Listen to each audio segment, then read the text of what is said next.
자, 이번 시간에는 처음부터 이제 거래처로부터 자료 수집하는 절차부터 말씀드리도록 하겠습니다. 일단 부가세 신고 기간이 되면은 부가세를 어떻게 할 것인지 거래처 명단부터 쭉 작성하고 그 회사에서 어떤 자료가 필요한지부터 작성을 해야겠죠. 그래서 보시다시피 일단 신고 대상 명단부터 작성을 하셔야 됩니다. 뭐 예정 신고다 이러면은 뭐 개인 사업자는 예정 신고 안 하니까 뭐 개인 사업자 중에서는 예정 고지세액이 많다거나 실적은 없는데 예정 고지세액이 많다거나 하는 경우에는 예정 신고를 해야 되는 경우도 있겠죠. 그러니까 그런 경우는 누락되지 않으려면은 명단을 일단은 쭉 작성을 해가지고 더군다나 이제 올해부터 개정된 세법에서는 이 소규모 법인, 그러니까 매출액이 작은 법인에 대해서도 예정 고지를 하기 때문에 이 예정 고지를 하는 법인들 중에 그냥 고지세액을 그냥 납부할 건지 아니면 이 고지세액이 많고 실적은 없는데 고지세액이 많은 경우에 예정 신고를 할 것인지 하는 명단을 먼저 쭉 작성을 하셔야 돼요. 그래서 담당자별로 이 명단을 거래처 명단을 쭉 놓고 이번 신고 때 일기 예정 때는 어떤 회사를 신고해야 될지, 그리고 확정 때는 어차피 전부 다 신고를 하셔야 되니까 이제 확정 때는 거래처 명단만 있으면 되겠죠. 이 명단을 작성하신 다음에 이 아래 예시에 나온 것처럼 거래처 별로 자료는 어떤 걸 요구할지 먼저 전에 신고한 내역을 참고를 하셔야겠죠. 전에 신고한 내역을 참고해서 이러이러한 내역이 있다. 그리고 이 회사는 보니까 늘 임대 세금계산서가 전자세금계산서가 아니라 수기세금계산서더라라고 한다면 그 내역을 빼놓지 않고 받아야겠죠. 그냥 정신없이 하다 보면은 빠뜨리는 경우가 대부분이에요. 그리고 아까 말씀드렸지만 자료를 스크래핑해서 신고하는 것이 빠르고 신속하긴 해요. 하지만 뭐가 빠졌는지 확인하기가 힘들어요. 일단 다 스크래핑 해가지고 분기하고 하다 보면은 전에 했던 거 뭐가 빠졌지 이렇게 체크하는 경우가 체크를 못하는 경우가 있기 때문에 먼저 리스트를 작성해서 자료를 요청하고 어떤 자료를 요청할지부터 해서, 그리고 요청한 자료는 수령을 했는지, 언제까지 보내주겠는지, 그리고 수령한 자료는 입력을 했는지, 그리고 이제 순서대로 해서 자료를 바탕으로 해서 입력이 다 끝난 다음에, 그리고 신고서는 마감을 했는지, 그리고 이제 뒤에 이제 결제를 해야 될 것 같으면은 결제를 받고 회사에 검토하고 순서가 바뀌는 경우도 있어요. 상대방 회사에 검토를 끝낸 다음에 그 다음에 책임자한테 결제하는 경우가 있고, 이건 순서는 회사별로 편리하게 하시면 되겠습니다. 그리고 전자신고하고 납부서는 전달했는지, 그리고 또 더 시간적 여유가 된다면 뭐 납부는 했는지까지 말일 날쯤에 혹시 깜빡 잊어버리고 납부를 안 한 경우 있어요. 그리고 부가세가 다른 세금하고 달리 다른 세금들은 이제 말일까지 하는데 부가세는 25일까지 하잖아요. 물론 신고하는 경우도 그렇지만 이제 예정 고지하는 것도 예정 고지인데도 25일까지 납부하다 보니까 그걸 착각하시는 경우가 있어요. 물론 이렇게 규모가 있고 그런 법인이나 이런 데는 담당자가 있으니까 착각 안 하시지만 좀 규모가 작은 개인 회사 같은 경우에는 착각하시는 경우가 있기 때문에 여력이 된다면 납부 전달하고 납부는 하셨는지까지 확인해 주시면 좋겠죠. 자, 그리고 신고 안내 및 자료 요청인데 신고를 안내할 때는 이 명단 작성이 끝나고 난 다음에 그 회사에 맞게 전자세금계산서 발행을 이번 달 것을 다음 달 10일까지, 전송은 11일까지 전송하다 보니까 그러면 최종적으로 11일까지는 지켜봐야지 우리 회사에 어떤 전자세금계산서가 발행했고 이 내역을 파악할 수 있기 때문에, 그래서 신고 기간에 12일 또는 13일까지 회사에서 확인한 다음에 그 다음에 물론 미리 받을 것은 다 확인한 다음에 해서 확인 절차가 끝나고 할 수 있지만 예상치 못한 데서 생각을 끊거나 할 수 있기 때문에 매입 쪽에서 누락되는 게 있을 수 있으니까 신고 기간에 12일 또는 13일까지, 이때가 뭐 휴일이 있을 수 있으니까 보통 이제 이 휴일인 경우에는, 휴일이 없는 경우에는 11일이 되면 전송까지 끝나니까 상관없고 12일 날 주면 되라고 하겠지만 중간에 이제 휴일이 껴 있으면은 휴일에 그 다음 날까지 해서 보내달라고 하면 되겠습니다. 예전처럼 이렇게 뭐 그 직접 실물로 받을 필요는 없고 그러면 이제 세무사무실에서 서류가 너무 많아져요. 보시면 알겠지만 그러다 보니까 되도록이면 PDF 파일로 받아서 그리고 어차피 실물은 회사에서 보관해야 되니까 되도록이면 PDF 파일로 스캔해서 받는 게 좋겠죠. 그래서 보내달라고 해서 그걸 가지고 신고하시면 되겠습니다. 예, 그 내역이 알아서 적어져 있고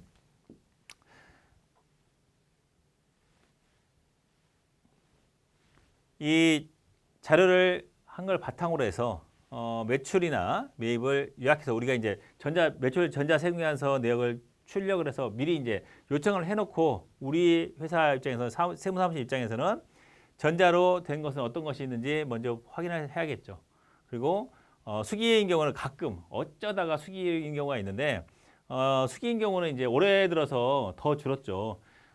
직계년도 이제 물론 이제 올해가 아니라 이제 다음 거부터 되겠지만 이 개인 사업자 같은 경우에도 직전년도 매출액이 3억 원에서 이제 2억 원으로 줄었잖아요. 근데 이제 당장 발행할 것은 올해부터가 아니라 이제 내년부터지만 아무튼 이 수기로 발행하는 건수가 점점 줄 거예요. 법인 같은 경우에는 수기로 발행하면은 그렇죠. 뭐 발행 안 한 거나 마찬가지가 되는 거기 때문에 전자로 발행한 금액 매출에다가 입력해 두시고 이건 누락되지 않기 위해서 하는 절차니까 그리고 영세율 매출이 있었다면은 영세율 매출이 어떤 것이 있는지 그리고 영세율 매출의 합계를 건별로 급을 받은 내역을 이렇게 합계표에다가 요약해 주시면 되겠습니다. 신용카드나 이제 매입 같은 경우에는 매출의 경우에도 매출을 요약할 때도 여기 세금계산서 매출 외에 이제 뭐 세금계산서를 발행하지만 저희 세무사무실도 마찬가지잖아요. 세금계산서 발행하는 주기적인 세금계산서 발행하는 거래처가 있는 반면에 이 신용카드 매출하는 경우도 있고, 그러니까 신고 대리랄지 이런 것들은 신용카드 매출이나 혹은 현금영수증 발행하는 경우가 있습니다. 그리고 기타 매출은 이 10만 원 건당 10만 원 이하인 경우에 저희 세무사무실 마찬가지로 전문 직종이랄지 이런 데들은 병원이랄지 이런 게 건당이에요. 건당 한 건을 분할해서 받을 때 그게 아니라 전체적인 한 건 세무사무실 일 같으면은 양도소득세 신고건 혹은 뭐 부가세 신고건 이 건 한 건 자체에 대한 가액이 10만 원을 초과하면 무조건 현금을 받은 경우나 계좌이체 받은 경우에는 이 현금 영수증을 끊어주게 되기 때문에 기타 현금 매출은 10만 원 이하의 금액이 돼야 되는 거예요. 그래서 금액이 적을 수밖에 없겠죠. 근데 예를 들어 이제 기타 현금 매출이 이 세무사무실 같은 경우에는 현금 매출 명세서를 뒤에 가서 설명해드리겠지만 작성하는데 매장에서 뭐 158만 원이다 이런데 건수는 10건이다 이러면 현금 영수증 매출 나누기 하면은 10건이면 한 건 평균 한 건당 15만 원이 넘기 때문에 그럼 현금 영수증 미발행이 되잖아요. 그런 경우가 없게 잘 확인하셔서 이 내역을 정리하시면 되겠습니다. 자, 그리고 책에 나와 있는 것처럼 매출 관련해서 수기계산서 뭐 내역이 있으면 수기계산서 내역 그리고 수출 관련해서 정리해 주시면 좋겠죠. 근데 이렇게 몇 건 안 되는 경우에는 이렇게 간단하게 제출할 수 있지만 우리가 만들 수 있지만 건수가 많다. 요즘 이제 코로나 때문에 매출이 좀 많이 줄긴 했지만 물론 코로나 때문에 매출이 많이 늘어난 경우도 있어요. 근데 이제 매출이 이렇게 건별로 조금씩 는 게 아니라 이제 대량의 수출이 많이 늘은 경우가 많이 있어요. 그러니까 뭐 마스크랄지 방호복이랄지 이런 것들은 한 건 자체가 크죠. 그리고 많이 되는 게 아니라 정부 간의 그 내역 규격이 다르고 하다 보니까 많지는 않아요. 그렇게 많지 않은 경우에는 우리가 정리할 수 있지만 이게 많다라고 한다면 뭐 하루 걸러 한 번씩 뭐 수출한다 이런 경우에는 상대방 회사에다가 요청해서 우리가 누락될 수 있기 때문에 요청해서 받는 게 낫겠죠. 그리고 수출 명세서는 홈택스에서 내역을 조회할 수 있기 때문에 홈택스 내역 상대방 회사에서 만들어준 내역과 상호 대사하는 게 정확하고 좋겠습니다. 자, 매출을 정리했다면 그 다음에 매입을 정리해야 되는데 매입은 전자세금계산서가 몇 건이고 그 다음에 수기는 몇 건 얼마 있는지 수기 내역은 반드시 직전 기신고한 내역을 확인해서 수기가 있었다라고 대부분 다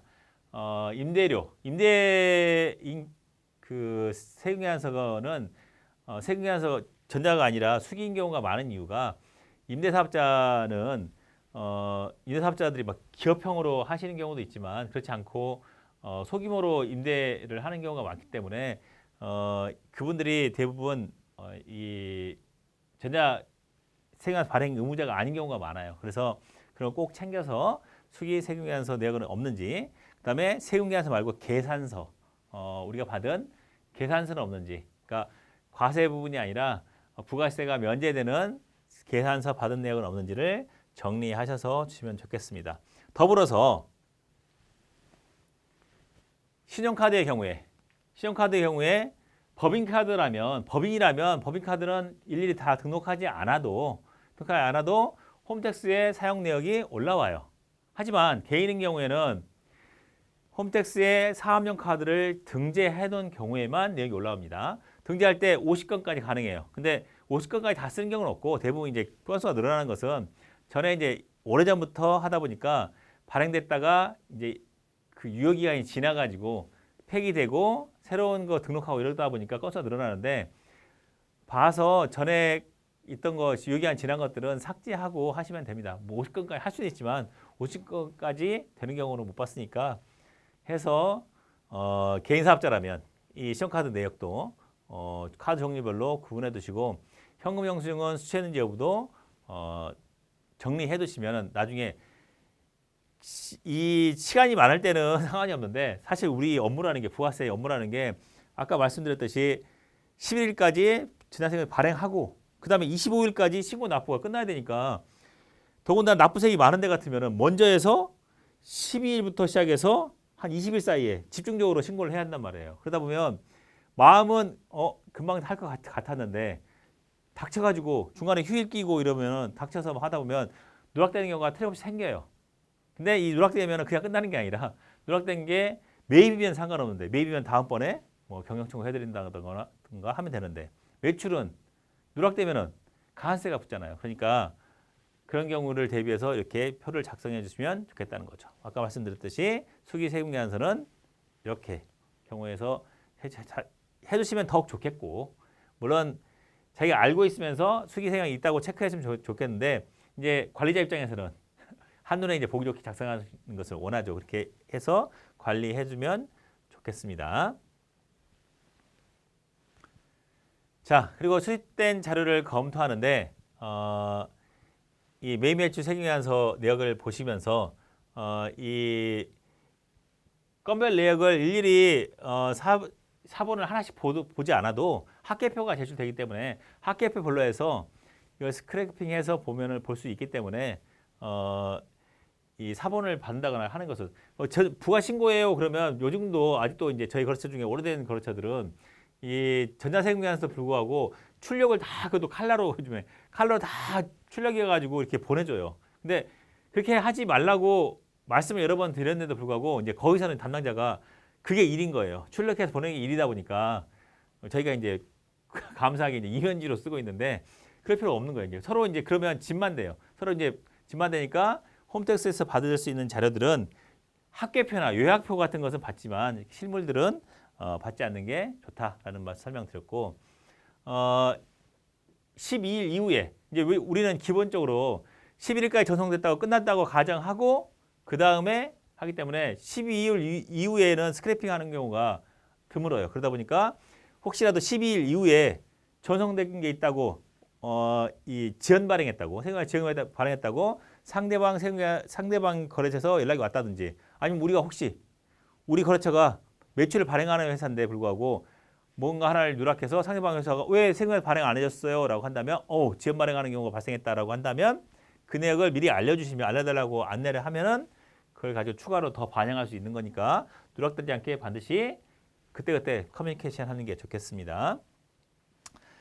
더 조심해야 할 게, 세금계산서 매출이 있었는데 그 세금계산서 매출한 것에 대한 결제 수단으로 카드를 결제했다면, 신용카드 결제를 했다면, 세무사무실도 주로 그런 경우 있죠.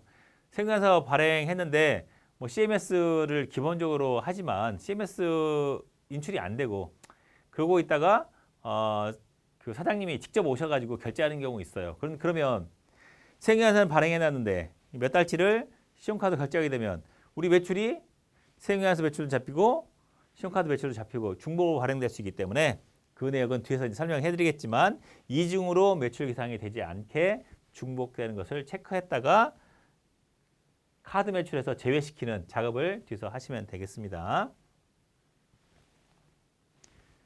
자, 신용카드와 현금 영수증 매출인데 이 현금 영수증과 신용카드 매출은 홈택스 조회가 가능해요. 물론 벤사를 통해서 우리가 회사에서 이용하는 벤사를 통해서 받을 수 있어요. 근데 그 벤사에서 받는 것은 벤사를 통해서 발행된 것들, 이 단말기를 통해서 발행된 이 신용카드 매출과 그다음에 여기 현금 영수증 내역만 반영되는 거지.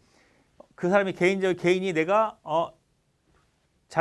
돈을 이체한 내역을 가지고 홈택스를 통해서 직접 현금 영수증을 발행했다라고 하는 경우에는 그 벤 기계를 통해서 발행된 게 아니기 때문에 누락되는 경우가 있단 말이에요. 그런 경우에는 홈택스에서 반드시 확인해 상호 대사를 해야 돼요. 그 회사의 벤사에서 받는 거 외에 홈택스에서 받는 신용카드와 현금 영수증 내역과 상호 대사를 해야 되고, 그리고 요즘에 코로나 때문에 호황을 누리고 있는 이 배달 업체 그렇잖아요. 무슨 용감한 형제들이랄지 이런 데서 하는 이런 배달 앱을 통해서 한다든지 이런 것들은 우리가 매출을 그쪽에서 잡힌 게 그쪽에서 현금을 발행한 게 우리가 발행한 게 아닐 수가 있어요. 그렇기 때문에 이런 전자상거래나 배달 음식 앱이랄지 숙박 앱이나 이런 것들을 통해서 온라인 매출이 있는 경우에는 결제 대행사를 통한 카드 매출은 합계 포함되어 있지 않으므로 결제사에서 별도로, 그러니까 배민이나 이런 데 가면은 거기서 아이디 패스워드 해가지고 가서 가져올 수 있어요. 근데 이것도 이제 비교적 이제 젊으신 분이 하는 거래처 같은 경우에는 바로 받아서 주시는데 좀 연세가 있고 이러면은 못 받는 경우가 있어요. 그러면 이제 그런 경우 이제 직접 아이디와 패스워드를 우리가 받아서 조회하는 경우도 발생하겠죠. 그래서 누락되지 않게, 그리고 또 서울에 사는 서울 제로페이나 이런 것은 우리 그 세무 대리인의 그 부가세 신고 안내문을 조회하면은 뒤에 책에다 기재해 놨습니다만 거기에 그 매출 금액이 나와 있으니까 거의 매출 금액은 주의하셔야 할 게 공급 가액만 나와 있어요. 여기는 다 뭐예요? 공급가액과 세액이 합쳐져 있잖아요. 근데 거기는 이제 공급가액이 얼마라고 돼 있으니까 그걸 하게 되면 세액을 누락하는 경우가 발생해요. 그것도 뒤에 가서 또 설명을 할 테니까 이런 것들이 있는 경우에는 주의해야 되겠다라는 것을 먼저 인지하고 계시라는 거예요. 그리고 반드시 포스터부터 받는 것과 홈택스에서 받는 자료를 상호 대사하는 게 중요하다라는 것을 알아두시기 바랍니다. 그리고 그 시점이 3, 4일 정도 거의 소요되니까 이 차이에 누락되는 게 있으니까 그 차이를 감안하셔야 된다라는 것까지 알아두시기 바랍니다. 자, 신용카드사 현금 영수증 매입 역시 마찬가지로 이 내역은 우리가 자료를 이 프로그램을 통해서 자료를 스크래핑 해올 수가 있는데 스크래핑 해오기 위해서는 우리의 세무 대리인의 공인인증서가 필요한 게 아니에요. 여기 보시면 보시다시피 사업자의 우리 거래처죠. 우리 거래처에 홈택스 아이디와 비밀번호가 필요해요. 왜? 이 자료는 사업용 신용카드와 현금 영수증은 우리 거래처의 아이디와 패스워드로 로그인에 들어가서 그 자료를 가져오기 때문에 안 그러려면은 거래처로부터 이 신용카드와 현금 영수증 내역을 엑셀로 다운받아서 받아야 돼요. 그렇지 않고 우리가 직접 프로그램에서 스크래핑 해오려면 사업자의 홈택스 아이디와 비밀번호를 반드시 받으셔야 돼요. 뭐 가끔 어쩌다가는 우리한테 일을 맡기는데 자기의 홈택스 아이디와 비밀번호를 비밀로 하시는 분이 계세요. 그러면 그분들한테는 엑셀로 다운받아서 자료를 다 달라고 해서 엑셀로도 업로드 할 수 있는 방법이 있으니까 엑셀로 업로드 할 수 있게 하시면 되겠습니다. 대부분 우리한테 수임 동의를 해주시면 아이디와 패스워드까지 다 주시죠. 근데 이제 이 비밀번호를 잘 안 바꾸면 되는데 수시로 바꾸시면은 이게 오류가 나요. 또 오류가 나면은 주민등록 이 비밀번호 오류가 나면은 스크래핑을 해올 수가 없기 때문에 그때그때 시점마다 확인하셔서 하시면 되겠습니다. 또 구체적인 내용은 뒤에 가서 또 설명을 해드리도록 하겠습니다. 자, 예, 그래서 이제 미리 수입할 때 처음에 이 개인 사업자 같은 경우에는 사업용 카드를 등록해 주시는 게 좋다라는 내용이고 이 참고 사항으로 되어 있는데 이 정정 절차는 이 상대방이 우리는 이제 의무 발행이니까 10만 원 이상 되는 것은 상대방이 원하지 않아도 안 한다고 해서 상대방이 원하지 않아서 안 끊었어요. 세금에서 현금 영수증 발행하지 않았어요라고 하면은 저희가 면책되지 않아요. 저희는 상대방이 원하건 원하지 않건 간에 뭐 신고 대리를 했는데 15만 원이에요. 근데 세금에서 현금 영수증 발행해 드릴게요라고 현금 받았으니까 했더니 괜찮습니다 하고 갔다는 거예요. 근데 사람이 마음이 나중에 바뀔 수가 있어요. 나중에 가지고 그 현금 영수증 왜 그때 끊어주셔야죠. 그러면 우리는 우리 의무를 다하면 되는 거예요. 우리는 상대방이 원하지 않아도 의무 발행 금액 대상 금액이 되기 때문에 15만 원이니까 우리는 임무 발행 번호로 발행해 두시고 난 다음에 상대방이 나 그거 발행하기 원하지 않았는데 정정해줘라고 한다면 우리가 현금영수증 발행한 내역을 주면 되는 거예요. 15만 원짜리 현금영수증 임무 번호로 발행했어요라고 내역을 알려주면은 승인 번호 다 9자리와 본인의 내역을 이제 본인 자기 것을 확인하는 내역을 이 인터넷 상담하기로 하시면 그 상대방도 자기 것으로 할 수 있는 절차가 있습니다. 그러니까 우리가 이런 절차가 있기 때문에 우리가 발행을 안 해주면 안 되는 거예요. 발행을 해놔야지 나중에 그런 일이 있을 때 분쟁이 생기지 않으니까 반드시 건당 10만 원 이상 되면은 의무 발행 업체라면 반드시 현금 영수증을 발행해 주셔야 됩니다. 자, 그다음 정규 영수증 외에 현금 매출인 경우에 이런 그 음식점 같은 경우에 이제 소매업 하는 경우에는 그런 경우 종종 있으니까 반드시 내역이 빠지지 않게 이것도 이제 그 현금 영수증이나 신용카드 매출이 집계되면서부터는 이 정규 증빙 외의 현금 매출이 많이 줄었어요. 이걸 이제 과표에 현실화해가지고 이런 과표를 현실화시키기 위해서 뭐 신용카드를 사용하게 한다든지 현금 영수증 발행하게 한다든지 그리고 현금 영수증도 소액인 경우에 뭐 5천 원 이하의 현금 영수증을 발행하는 경우에 뭐 그 세공개 해준다든지 이렇게 유인책을 줘서 많이 했기 때문에 이것도 역시 빠지지 않고 하시면 신고를 꼭 반드시 하셔야 됩니다. 자, 그리고 수출 및 영세율 적용 영역 매출의 경우에 인보이스와 이 송장을 받으셔야 돼요. 이 시초신고서와 송장을 받으셔야 되는데 이 내역을 가지고만 이제 그 하려면은 한 건이면은 건이 몇 개 없으면은 신고서 이퀄 송장 볼 수가 있는데 신고서에 송장 번호가 안 나와 있어요. 그러다 보니까 이제 중간에 관세청 가서 이 수출 신고 번호를 입력하면은 어느 회사고 그 송장 번호까지 나와요. 그러니까 이 수출 신고서와 송장을 매치가 시킬 수 있는데 매치가 안 되면 이제 곤란하게 되는 거죠. 왜냐하면 송장에 온보드 데이트라는 그러니까 선적 일자가 나와 있기 때문에 선적 일자가 우리의 수익을 인식하는 시점이 되는 거니까 반드시 확인해야 됩니다. 근데 이것도 역시 마찬가지로 홈택스에서 자료를 제공해주고 있기 때문에 요즘은 이제 수출실적 명서 스크래핑 하면은 자료를 바로 스크래핑해서 가져와서 수출실적 명서가 작성되고 역으로 이제 수출실적 명서서에서 거래처를 걸어주면은 매일매일 전표가 전송되는 절차까지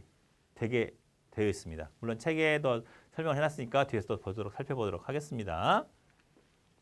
여기서 아래 쓰는 것처럼 거래처에서 내역을 받아서 확인해 보셔야 돼요. 왜? 가끔은 이제 이 선적 일자가 월을 넘기는 경우가 발생하기 때문에 반드시 확인해야 돼요. 이걸 누락이 되잖아요. 누락되는 것은 우리를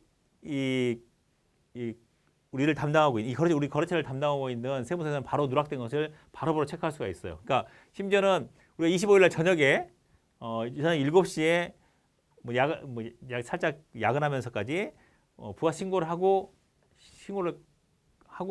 퇴근을 해요. 그러면 그 다음날 바로 26일 아침에 왜 영세율 매출 누락하셨어요라고 연락 오는 경우도 바로 있어요. 바로바로 상호 대사가 된다는 거죠. 그만큼 대사를 할 수 있는 거니까 혹시 빼먹지 않도록 반드시 유의하시기 바랍니다. 그리고 전자상거래 매출 역시 이 사이트에서 옥션이나 G마켓이나 이런 전자상거래 이 플랫폼 업체죠. 이 업체를 통해서 매출하는 것들도 누락되지 않게. 왜냐하면 이 업체에 매출이 있는지 그럼 어떻게 하느냐? 상대방이 거기 매출을 통해서 하는지 어떻게 하느냐.